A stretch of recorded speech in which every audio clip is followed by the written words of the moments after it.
In this help doc, we're going to give you an overview of all the elements in the funnel designer. From the elements tray, you can drag on many elements onto the page builder. You can add pages, webinars, autoresponders, and various sources of traffic. First, we have the page element. There are many. Here, click on the first icon to open the wide selection of page elements. These page card elements represent the pages you'll use in your funnel. You can change the name of the pages by opening the Elements Property panel on the right and selecting General Properties.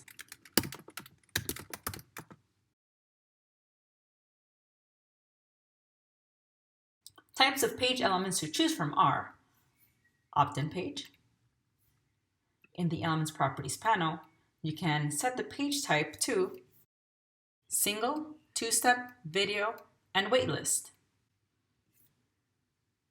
You have the application page, where you can change the conversion rate and add notes. You have content page, where you can set the page type to article or video. Registration page. You can set the conversion rate and add notes if you want to. Sales page. Here, you can set the page type to info, software, VSL, or book. You can set the conversion rate and choose a product, which you can set in the dashboard or do it here by clicking Create New. Upsell page. Want to add an upsell to your funnel? Here, you can set the page type to coaching, membership, software upgrade. Next, we have the downsell page. Here, you can set the conversion rate and choose a product. Checkout page. In the checkout page element, you can add a product and set the conversion rate. Then we have a delivery page where you can change the conversion rate. You can add a webinar replay and change the conversion rate. And finally, a thank you page where you can change the conversion rate. You can connect any of these page elements to webinars, autoresponders, and various sources of traffic. Here's an example.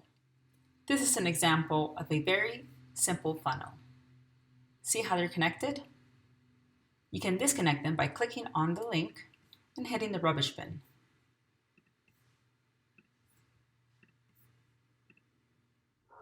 Next, we have the webinar element. You can add the webinar element from the elements tray by clicking on the second icon below page. Hold Shift and select both to move them around. Note that unlike the webinar replay element, this webinar element will automatically be connected to a checkout page.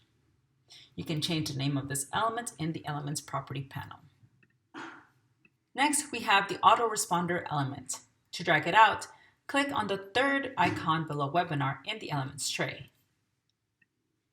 Autoresponders like MailChimp, Aweber, and SendGrid can collect information from people who have gone to a sales page, application page, etc. It can represent email campaigns and alter the hits and conversions of elements that it's connected to. You can edit the conversion rate of this element in the Element Properties panel. The autoresponder element can also help you understand where in your funnel design your autoresponder was responsible for sending sales page, applications, etc. You can place this element wherever it's necessary in your funnel design. Here's an example. The first autoresponder here is responsible for collecting data from people who have opted into a lead magnet, represented here in the opt-in page element. It's also responsible for sending them a sequence of emails that includes a sales page. Next are the traffic elements. You have 3 to choose from. The first is the paid traffic element. In the Elements Properties panel, you can change the name of this element to represent the source of traffic, for example, Facebook ads or Google ads. You can also add a cost per click clicks generated per day, and commission. Email traffic element.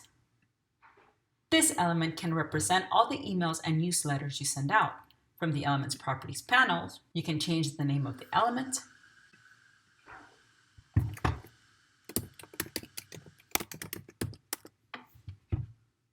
add clicks generated, and commission. Organic traffic element. This element can represent website traffic for which you do not pay for. In the element's properties panel, you can change the name of the element, add clicks generated, and commission.